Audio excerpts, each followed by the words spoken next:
नमस्कार, चर्चा में आप सभी का स्वागत है। मैं हूं अश्विनी कुमार मिश्र।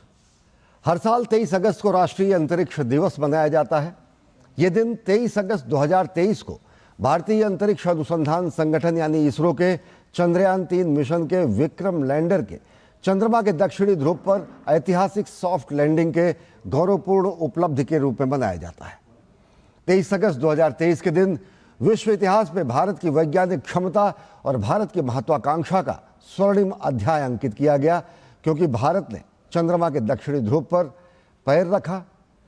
चंद्रयान ने वहां पर पैर रखा और भारत दुनिया में ऐसा करने वाला पहला देश बना और चांद पर उतरने वाला चौथा देश बना।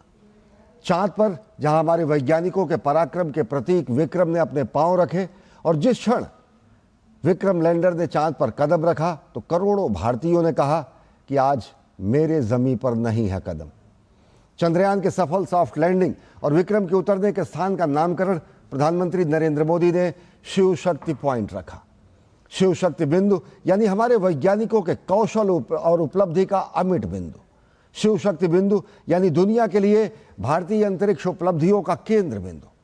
हमारे युवाओं में विज्ञान और अंतरिक्ष के प्रति रुचि बढ़े, देश अनंत अंतरिक्ष के रहस्य को अनावृत कर सके, अंतरिक्ष के अनंत असीम विस्तार की तरह भारतीय मेधा, कौशल और वैज्ञानिक क्षमता का अनंत विस्तार हो, इसी भावना को विस्तार देने का काम किया है राष्ट्रीय अंतरिक्ष दिवस ने। जब हम गौरवपूर्ण इस उपलब्धि को न केवल याद करते हैं बल्कि भविष्य के लिए अनंत संभावनाओं के लिए भी अपनी प्रतिबद्धता को मजबूत करते हैं।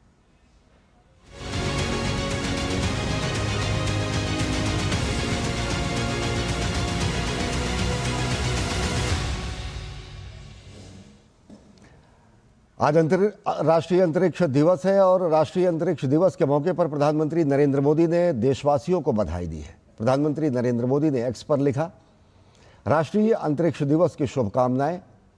आइए और भी बड़े सपने देखें, ज़्यादा इनोवेशन करें और नई सीमाओं को पार करें।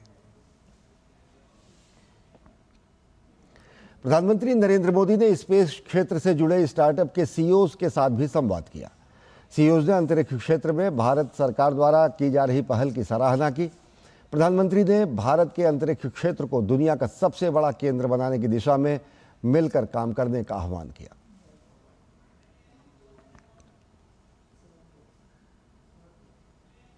स्पेस इंडस्ट्री ओपन होने के बाद हमने एक बहुत अच्छी सी ट्रेंड देखी है। हमारे जितने सिटीजन यूएस और यूरोप में, वे वापस आके हमारे साथ काम करना चाह रहे हैं।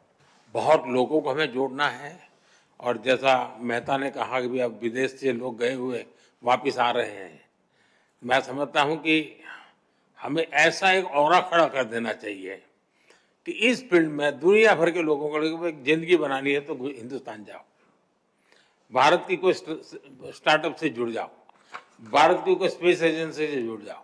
मैं पक्का मानता हूं जी, पूरा टैलेंट पूल जो है एक मैग्नेट की तरह आपके कारण हम खींच सकते हैं और वो हमारी एक बहुत बड़ी ताकत बन सकता है। और 23 अगस्त 2023 को चांद के दक्षिणी ध्रुव पर तिरंगा लहराकर भारत ने इतिहास रचा। चंद्रयान-3 की ऐतिहासिक सफलता का उत्सव नेशनल स्पेस डे यानी राष्ट्रीय अंतरिक्ष दिवस के रूप में मनाया जाता है। चांद की सतह पर वैज्ञानिक खोज से लेकर चंद्रयान-4 के जरिए वहां के नमूने और धरती तक लाने की तैयारी किस तरीके से है, देखिए हमारी खास रिपोर्ट।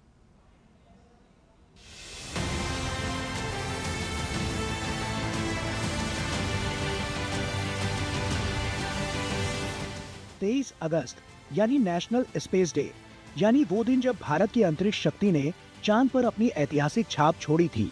23 अगस्त 2023 को चंद्रयान-3 के विक्रम लैंडर ने चांद के दक्षिणी ध्रुवीय क्षेत्र के पास सफल सॉफ्ट लैंडिंग की और इसी ऐतिहासिक उपलब्धि की याद में हर साल 23 अगस्त को राष्ट्रीय अंतरिक्ष दिवस मनाया जाता है। चंद्रयान-3 एक ऐसा मिशन जिसकी कामयाबी सिर्फ चांद तक पहुंचने की कहानी नहीं थी, ये उस भारत की कहानी थी जो अब अंतरिक्ष की सबसे कठिन चुनौतियों को अपने दम पर चुनौती दे रहा है और एक से बढ़कर एक कीर्तिमान अंतरिक्ष में हासिल भी कर रहा है। इतिहास के पन्नों को पलटें तो 14 जुलाई 2023 को श्रीहरिकोटा से LVM-3 रॉकेट पर सवार होकर चंद्रयान-3 ने उड़ान भरी थी करीब 3,900 किलोग्राम के इस मिशन में 2,148 किलो का प्रोपल्शन मॉड्यूल और 1,752 किलो का लैंडर मॉड्यूल था, जिसमें 26 किलो का प्रज्ञान रोवर भी शामिल था। लगभग 40 दिन की यात्रा के बाद विक्रम ने चांद को छुआ और प्रज्ञान रोवर ने चांद की सतह पर अपने पहिए उतार दिए। चंद्रयान 3 मिशन ने भारत को नई ऊंचाइयों तक पहुंचाया। चांद पर प्रज्ञान रोवर ने करीब 101 मीटर की दूरी तय करते हुए चंद्र सतह का अध्ययन किया। उसके LIDS और APXS उपकरणों ने आसपास की मिट्टी और चट्टानों में मौजूद तत्वों की पहचान की, जिनमें सल्फर भी शामिल था। चंद्रयान 3 के विक्रम लैंडर पर लगे चंद्रास सरफेस थर्मोफिजिकल एक्सपेरिमेंट उपकरण ने चंद्रमा के दक्षिणी ध्रुव के पास सतह के नीचे 10 सेंटीमीटर यानी 100 मिलीमीटर गहराई तक सफलतापूर्वक तापमान मापकर इतिहास रच दिया। दक्षिणी उच्च अक्षांश वाले इलाके में इस तरह का प्रत्यक्ष सब सरफेस तापमान पहली बार मापा गया था। चंद्रयान 3 की कहानी सिर्फ लैंडिंग और प्रयोगों तक सीमित नहीं रही। भारत के इसरो के चंद्रयान 3 ने शिव शक्ति पॉइंट पर उतरकर सिर्फ इतिहास ही नहीं रचा, बल्कि जमीन के नीचे दबे 160 किलोमीटर चौड़े और 4.4 किलोमीटर गहरे प्राचीन गड्ढे यानी क्रेटर का पता लगाकर चांद के अरबों साल पुराने दबे हुए रहस्यों से भी पर्दा उठाया। भारत की चंद्रयान 3 की ऐतिहासिक सफलता की गूंज पूरी दुनिया में गूंजी, जब 21 मई 2026 में American institute of aeronautics and astronautics ने इसरो को प्रतिष्ठित गोडार्ड एस्ट्रोनॉटिक्स अवार्ड से सम्मानित किया। यह अंतरिक्ष विज्ञान के क्षेत्र में दुनिया का सर्वोच्च सम्मान है, जो चंद्रमा के दक्षिणी ध्रुव पर भारत की अभूतपूर्व और सफल लैंडिंग के लिए दिया गया। चंद्रयान 3 ने भारत को चांद पर सुरक्षित उतरना सिखाया। अब उसी सफलता से आगे बढ़ते हुए भारत की नजर चांद से वापस लौटने पर है। इसीलिए इसरो के वैज्ञानिकों की नजर अब चंद्रयान 4 मिशन पर है, जहां चांद की सतह से नमूने जुटाए जाएंगे और उन्हें सुरक्षित धरती पर लाया जाएगा। लगभग 2,104 करोड़ रुपए के इस मिशन के लिए 2 LVM-3 लॉन्च की योजना है। यानी चंद्रयान 3 ने चांद तक पहुंचने और वहां उतरने का हुनर दिखाया। अब चंद्रयान 4 उसी कहानी को आगे बढ़ाते हुए चांद की मिट्टी को अपने साथ धरती पर लाने की तैयारी में होगा, क्योंकि 23 अगस्त सिर्फ एक तारीख नहीं, बल्कि भारतीय इतिहास का वो ऐतिहासिक पल है जिसकी वैज्ञानिक गाथा भविष्य में और जोर शोर से लिखी जाएगी। डीडी न्यूज के लिए गौरव श्रीवास्तव के साथ उपांत डबराल की रिपोर्ट।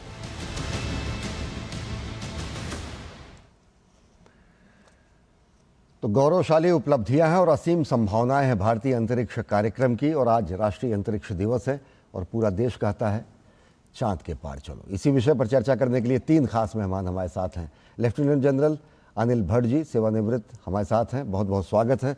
आप इंडियन स्पेस एसोसिएशन से संबद्ध हैं। हमारे साथ जुड़ चुके हैं doctor SV Sharma, farmer deputy director ISRO, बहुत बहुत स्वागत है। और साथ ही साथ हमारे साथ जुड़ चुके हैं सुयश सिंह जी, जो कि फाउंडर और CEO हैं गैलेक्स आई के। तीनों खास मेहमानों को बहुत बहुत स्वागत है।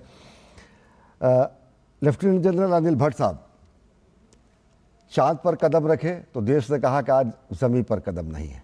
जिस तरीके से अगर देखें, पूरा का पूरा 1960 से शुरू हुई गतिविधि, जिसको 2014 के बाद और ज़्यादा एक्सीलरेटेड गति मिली, जिसको कहा जा सकता है कि स्केप वेलोसिटी जैसी स्थिति मिली, क्योंकि हम चांद पर भी उतरे। अब वर्तमान जो उपलब्धियां हैं और आगे का, चाहे गगनयान मिशन हो, चाहे वो आदित्य L1 हो, पूरी दुनिया को किस तरीके से हमारी ताकत दिखाता है, अंतरिक्ष के वैज्ञानिक ताकत के साथ साथ एक बड़ी रणनीतिक ताकत के रूप में। देखिए, राष्ट्रीय अंतरिक्ष दिवस की आज के दिन के लिए पहले तो आपके सब श्रोताओं को बहुत बहुत बधाई। बहुत ही गर्व का दिन था जब 3 साल पहले चंद्रयान 3 साउथ पोल पर लैंड किया, और वही एक दिखाता है कि हमारा स्टेटस स्पेस फेरिंग नेशंस में वो यूनिक क्लब में है, जिसमें कि हम 30वें नंबर में थे जो वहाँ पहुँचे। और आगे के जो हमारे प्लान्स हैं गगनयान के, भारतीय अंतरिक्ष स्टेशन के, और 2040 तक भारतीय लॉन्च व्हीकल पर एक भारतीय चांद पर भी जाएगा, इसके प्लान है। तो आगे एक बहुत अच्छा प्लान है जो इसरो ने बनाया है, जिसका पहला कदम गगनयान मिशन का, जो पहला अनक्रूड मिशन इस साल के आखिरी में होगा, उससे जाहिर होगा। पर साथ ही साथ 2020 से अब तक प्राइवेट सेक्टर में भी ग्रोथ होती रही है, और उसी के फलस्वरूप इसी साल जुलाई में, 18 जुलाई को स्काई रूट ने जी। अपना पहला ऑर्बिटर लॉन्च किया है। जी। ये एक शुरुआत है जो कि हमारे प्राइवेट सेक्टर के अचीवमेंट्स को जाहिर करती है। सैटेलाइट्स बनाने में, सब स्पेस की सब एक्टिविटीज में प्राइवेट सेक्टर को भी जो सपोर्ट प्राइम मिनिस्टर द्वारा और गवर्नमेंट द्वारा जो दिया गया है, उसमें उसके फलस्वरूप वो भी आज इसरो के साथ कंधे से कंधा मिलाकर भारत को आगे ले जाने के लिए तैयार है। जी, हमारे साथ डॉक्टर एसवी शर्मा जी हैं, जो कि फॉर्मर डिप्टी डायरेक्टर हैं इसरो से। सर, आपसे जानना चाहेंगे कि एक फेदर इन कैप जिसको कहा जाता है, चंद्रयान उतरा तो विक्रम ने वहाँ चहलकदमी की, पूरी दुनिया ने देखा। अब आदित्य L1 और साथ ही साथ हमारे भविष्य के जो मिशन हैं, और साथ ही साथ जो चाहे मानव रहित मिशन हो या फिर मानव सहित मिशन हो, इनकी तैयारियां किस तरीके से, और ये कितने महत्वाकांक्षी और ये कितने प्रेरणादायक?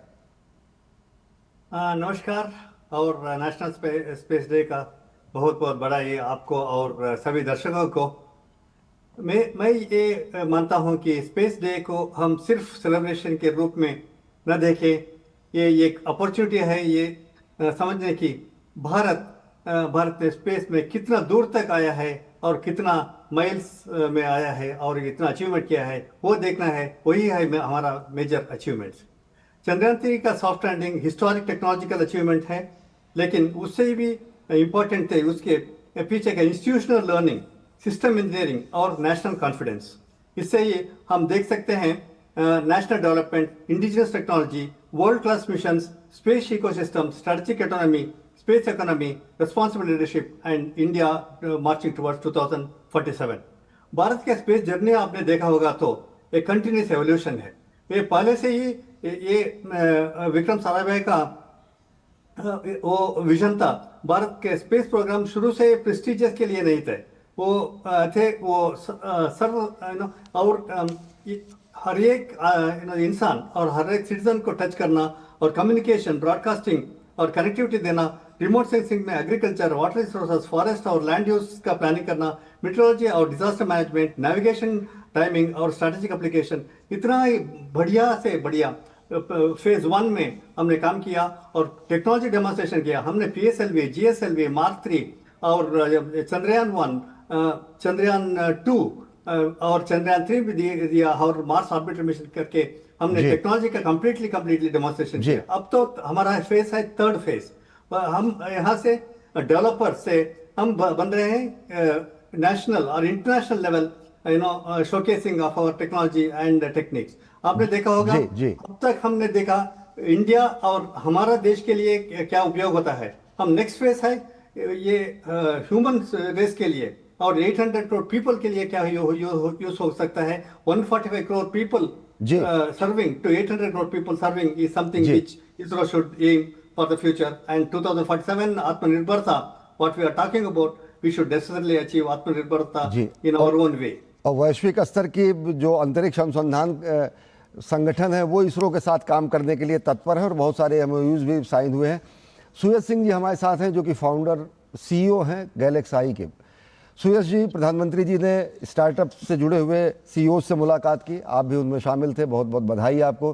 क्या बातचीत रही, कितनी प्रेरणादायी बातचीत रही, और क्या ये किस तरीके से देखते हैं 2020 के बाद जो ये सुधार किया गया कि अंतरिक्ष क्षेत्र भी स्टार्टअप के लिए और इन क्षेत्रों के लिए खोला गया, उसको लेकर उद्योग जगत, स्टार्टअप्स और इनोवेटर्स, इनके मन में क्या बातें हैं?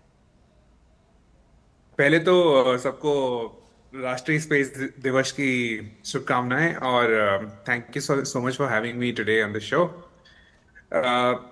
आई थिंक स्पेस स्टार्टअप्स और इंडियन स्पेस इंडस्ट्री को जो अनलॉक किया गया है 2020 में, वो एक बहुत ही रिमार्केबल मोमेंट है और मेरे हिसाब से 23 अगस्त 2023 उसके ऊपर एक और रिमार्केबल मोमेंट है जिसको स्पेस डे भी बनाया गया। ऑनरेबल प्राइम मिनिस्टर इस पर्टिकुलर डिपार्टमेंट को लेके काफ़ी ज़्यादा इंटरैक्ट करते हैं युवा एंटरप्रेन्योर से लेके इंडस्ट्रीज से लेके हर एक को। उनका पुश हमेशा से ये रहा है कि world class technologies and high quality technologies को कैसे हम आगे बढ़ा सकें और इंडिया से ज़्यादा स्पेस सर्विसेज को एक्सपोर्ट कर पाए। यही बातचीत भी हुई हमारी लगभग दो घंटे जो कि 45 मिनट्स उन्होंने ज्यादा दिया अपने स्केड्यूल से। हर एक एंटरप्रेन्योर से लगभग 10 से 15 मिनट भी बात की उन्होंने। It speaks volumes about how he thinks about the space sector and how we want to take it global. जी, हम आप विशेष मेहमानों से चर्चा जारी रखेंगे, लेकिन वक्त है एक बहुत छोटे से ब्रेक का। देखते रहिए डीडी न्यूज़। जरा सी हंसी दुलार जरा सा the taste of India, जरा सी अनबन प्यार जरा सा the taste of India, यही तो अमूल है स्वाद इंडिया का, यही तो अमूल है the taste of India, taste of India। मेरी पसंद, मेरी पसंद, मेरी पसंद, मेरी पसंद, हमारी पसंद, हम सबकी पसंद। मजबूत देश का मजबूत सरिया होंगे स्टील। ब्रेक के बाद आप सभी का स्वागत है। आज है राष्ट्रीय अंतरिक्ष दिवस और इस दिन को मनाने का विशेष दिन है, क्योंकि इसी दिन चंद्रयान 3 ने चांद पर पांव रखे और इसी दिन को याद करने के लिए और युवाओं को प्रेरणा देने के लिए ये दिन मनाया जाता है 2023 के बाद से। हमारे साथ 3 खास मेहमान हैं। हमारे साथ जुड़े हुए हैं लेफ्टिनेंट जनरल अनिल भट्ट जी, हमारे साथ जुड़े हैं सुयश सिंह जी जो कि फाउंडर CEO हैं गैलेक्साई के, और डॉक्टर SV शर्मा जी जो कि फॉर्मर डिप्टी डायरेक्टर हैं इसरो से। आप सभी खास मेहमानों का स्वागत है। भट्ट साहब, आपसे जानना चाहेंगे कि अंतरिक्ष, अभी इससे पहले अगर देखें तो जब शुभ्रांशु शुक्ला अंतरिक्ष में गए तो वहाँ पर उन्होंने जो बीज हैं उनके अंकुरित होने का प्रयोग किया। भारत का हमेशा ये दृष्टिकोण रहा कि हम अपनी शक्ति, संसाधन और ताकत और वैज्ञानिक क्षमता का मानव हित में कल्याण करें, लेकिन अंतरिक्ष एक ऐसा विशद क्षेत्र है जो कि बहुत रणनीतिक रूप से, बहुत ही वेपनाइज तरीके से भी इस्तेमाल किए जाने की आशंका हमेशा बनी रहती है। भारत की अब तक की जो अंतरिक्ष क्षेत्र की उपलब्धियां हैं, कैसे मानते हैं कि हमारे वो हित भी पूरी तरीके से सुरक्षित हैं, क्योंकि अंतरिक्ष के विस्तार में हमने कहीं ना कहीं उपलब्धियों के झंडे भी गाड़े हैं। तो आप बिल्कुल सही कह रहे हैं कि स्पेस एक युद्ध का, एक स्ट्रैटेजिक सेक्टर, एक नया डोमेन वॉरफेयर का बन चुका है जी। और इसमें स्पेस जो 3 हमारी मेन, एयर, लैंड और सी में, पहली बात तो उनकी काबिलियत को बढ़ाने में मदद करता है, यानी कि कम्युनिकेशन में, पोजीशन नेविगेशन टाइमिंग में, और ISR यानी कि इंटेलिजेंस, सर्विलेंस और रेकी में।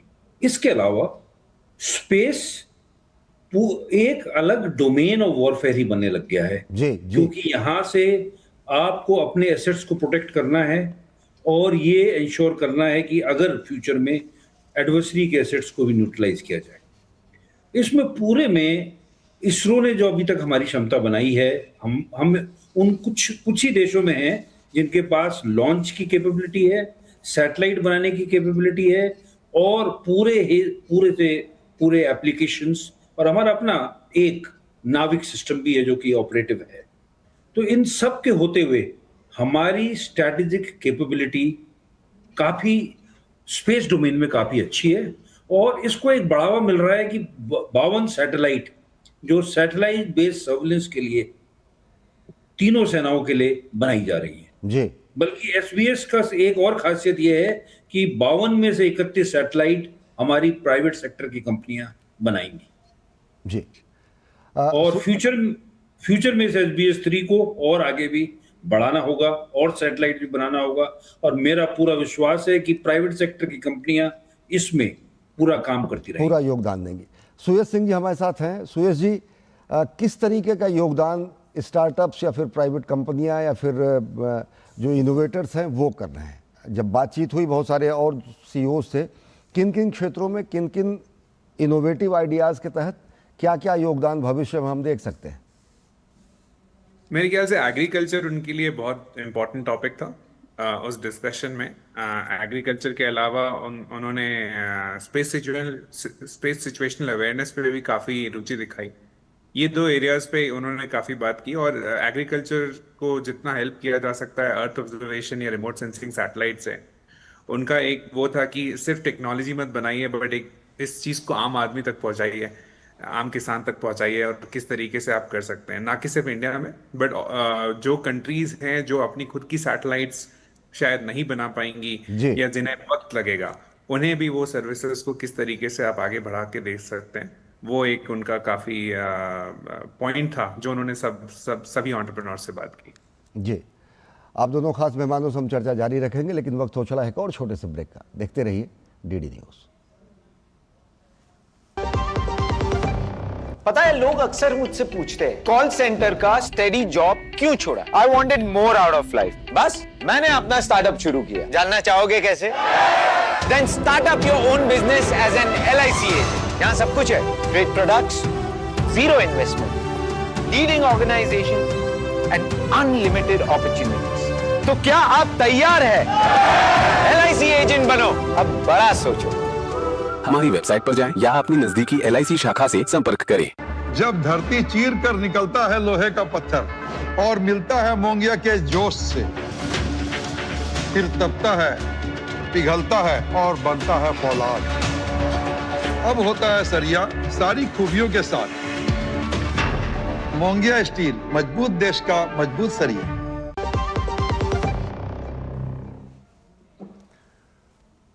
ब्रेक के बाद आप सभी का स्वागत है। हम बात कर रहे हैं राष्ट्रीय अंतरिक्ष दिवस की। अंतरिक्ष दिवस, राष्ट्रीय अंतरिक्ष दिवस उस दिन को याद करने के लिए मनाया जाता है जब चंद्रयान 3 ने चंद्रमा के दक्षिणी ध्रुव पर पांव रखे।